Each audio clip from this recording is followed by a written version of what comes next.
Shalom, peuple de Dieu. Nous, pasteur Élie Diema, de l'Assemblée de délivrance et de révélation,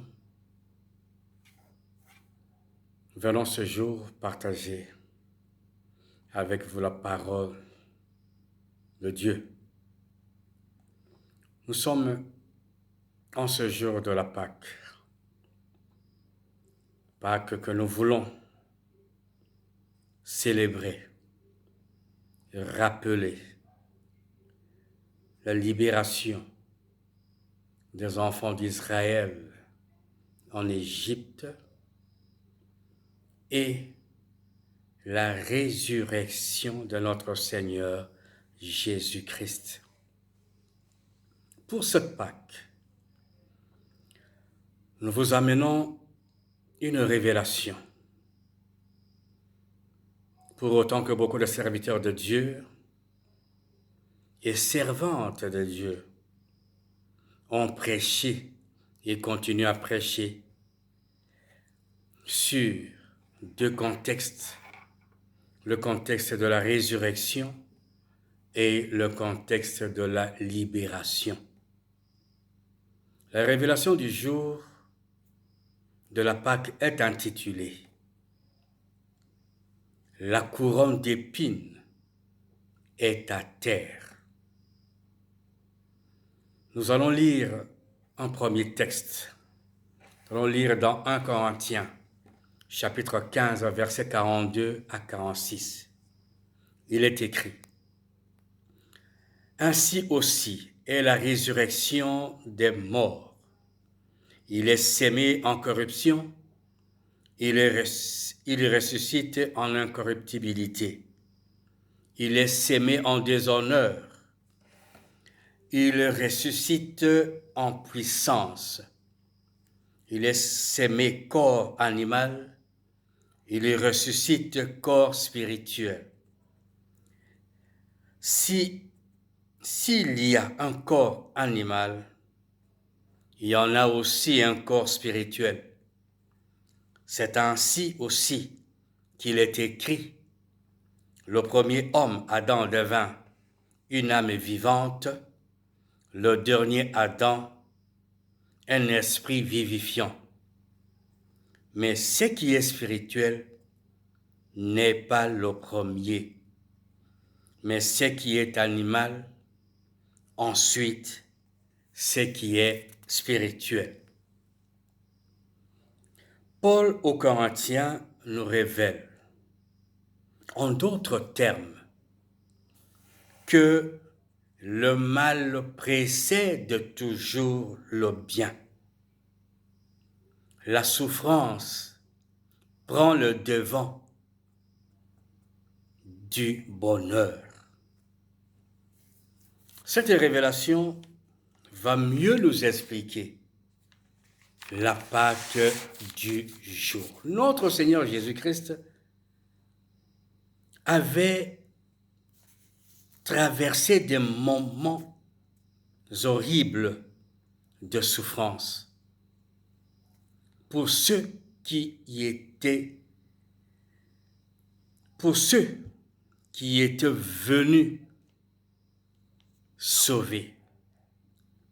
Jésus a traversé des moments de souffrance intenses. Pour qui? Pour nous. Qui il est venu sauver. Dans l'évangile de Jean chapitre 19, du verset 1 à 6, 15 à 18, Jean décrit la souffrance corporelle et le reniement du peuple devant le souverain sacrificateur.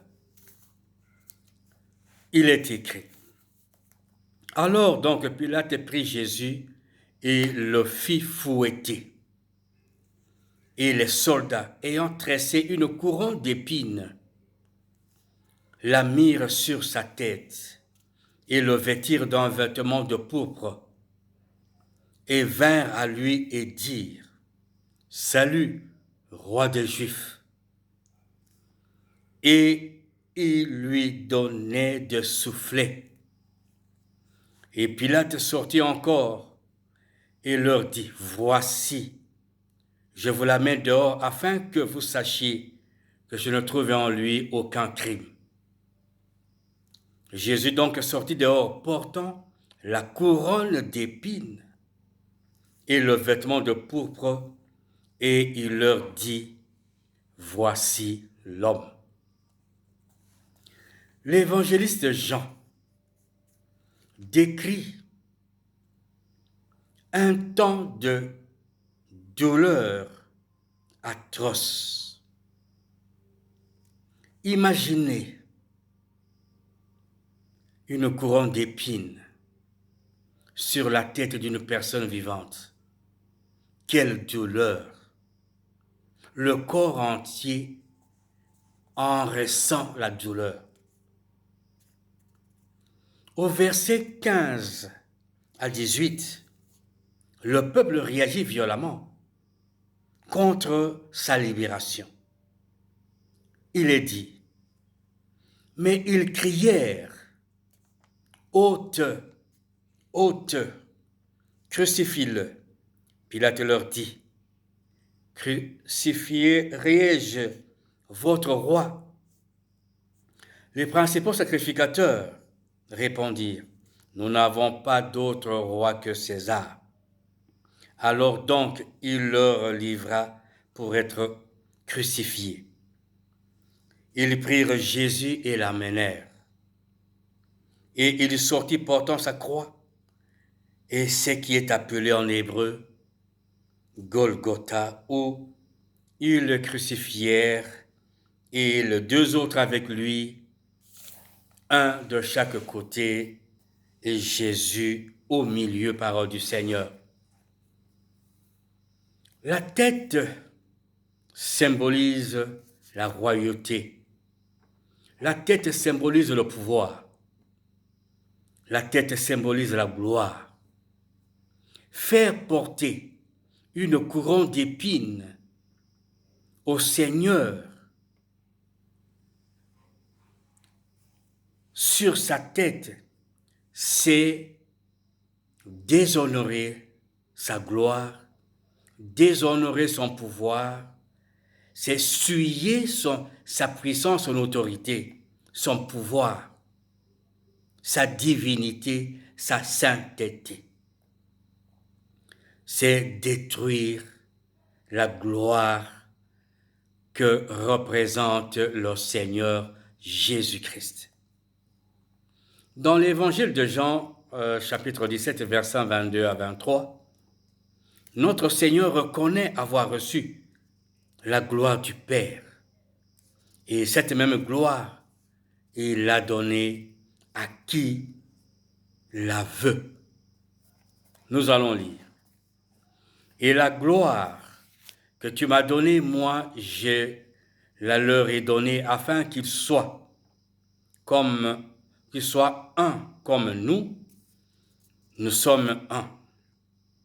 Mais en eux et toi en moi, afin qu'ils soient consommés en un et que le monde connaisse que toi, tu m'as envoyé et que tu les as aimés comme tu m'as aimé, parole du Seigneur. Bien-aimés dans le Seigneur,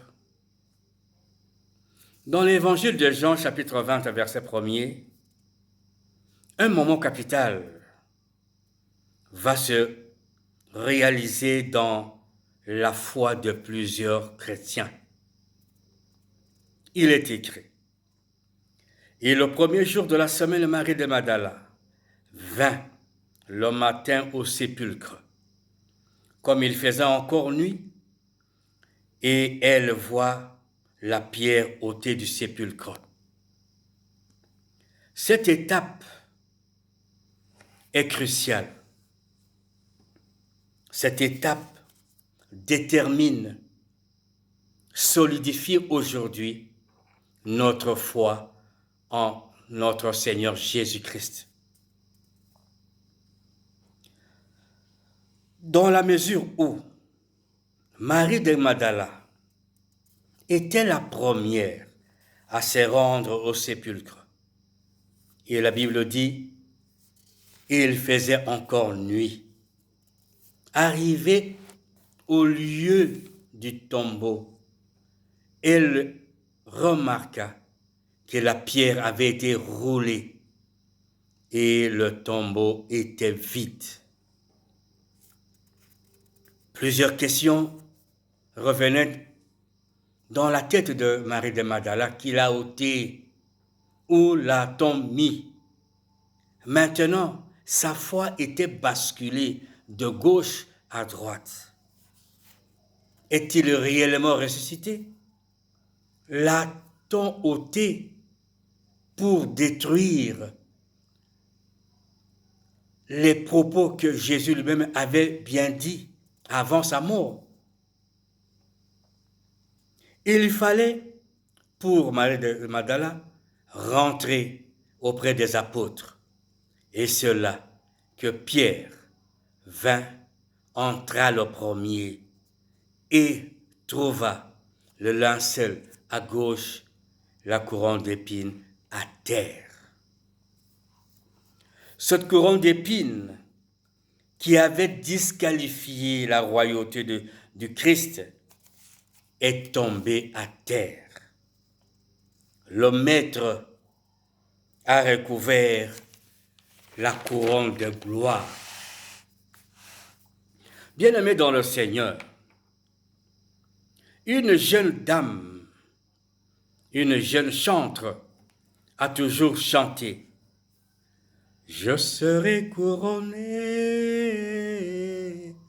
je serai couronné après ce combat. » Oui, Jésus a été couronné après le combat.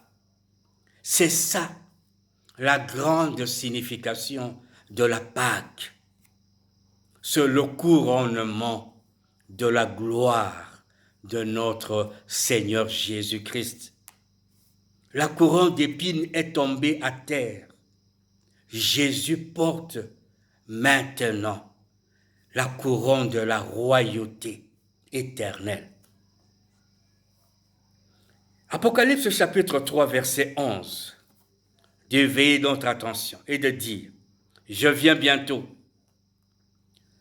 Tiens ferme ce que tu as, afin que personne ne prenne ta gloire. Je voulais dire, afin que personne ne prenne ta couronne. Frères, sœurs dans le Seigneur, tiens fortement et fermement ta couronne de gloire. Toi qui es libéré, toi qui es sauvé, toi qui es affranchi par Jésus-Christ, sois jaloux de ta couronne, que personne ne te l'arrache, car le Seigneur vient bientôt. Car s'il y a une couronne de gloire, c'est dire aussi qu'il y a une couronne d'humiliation, qu'il y a une couronne de déshonneur. Ces couronnes se portent après la résurrection. L'évangile de Matthieu chapitre 25, 33 à 34, 41 dit ceci. Et il mettra les brebis à sa gauche. Je vais reprendre. Et il mettra les brebis à sa droite et les chèvres à sa gauche. Alors le roi dira de ceux qui seront à sa droite, venez, les bénis de mon Père, héritez du royaume qui vous est préparé dès la fondation du monde. Au verset 41, il est écrit, alors il dira aussi à ceux qui seront à sa gauche, allez-vous-en loin de moi, maudits, dans le feu éternel qui est préparé pour le diable et ses anges. Ces versets expliquent deux destinations finales pour chacun d'entre nous. À l'issue de la résurrection, les uns seront à la droite pour porter une couronne de gloire éternelle et les autres seront à gauche pour vivre, pour habiter, pour être jetés dans le feu éternel, là où il y aura les pleurs et les grincements de dents. Bien-aimés dans le Seigneur, Colossiens chapitre 3, versets 1er à 2 dit ceci. Si donc vous avez été ressuscités avec le Christ, cherchez les choses d'en haut, où le Christ est assis à la droite de Dieu. Pensez aux choses qui sont en haut et non pas à celles qui sont sur la terre. C'est de cette manière que nous allons porter la couronne de gloire et non celle de l'humiliation. Car il y a la résurrection pour la mort éternelle et il y a la résurrection pour la vie éternelle avec Jésus-Christ. Maranatha, pasteur Eli Djema, ouvrier de la 11e heure. Pour tout contact éventuel, plus 243 89 18 78 et 834, ou vous pouvez nous joindre dans notre chaîne YouTube en écrivant Assemblée de délivrance et de révélation. C'est à quoi nous vous invitons à vous abonner afin de ne point manquer de révélation, des enseignements et de prédications.